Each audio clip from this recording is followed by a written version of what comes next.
آج کی دعا یہ ہے کہ مجھے نیک لوگوں میں شامل کر دیجئے۔ آج کی دعا دہرا لیتے ہیں۔ فاطر السماوات والارض انت ولی فی الدنیا والآخرہ توفنی مسلما والحقنی بالصالحین۔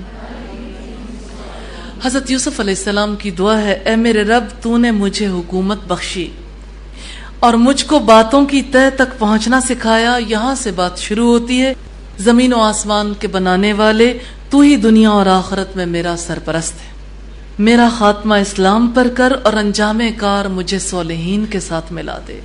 حقیقت یہ ہے کہ اللہ کی ذات کے سوا کوئی ولی، کوئی مددگار نہیں۔ انت ولی فی الدنیا والآخرہ، تو ہی دنیا و آخرت میں میرا مددگار ہے۔ توفنی مسلما، تو مجھے مسلمان ہونے کی حالت میں وفات دینا۔ والحقنی بالصالحین، اور مجھے نیک لوگوں کے ساتھ ملا دینا، اس لیے کہ ان کی صحبت، ان کی دوستی، ان کے تعلق کی وجہ سے میرے اسلام کے راستے بھی کھلے رہیں گے۔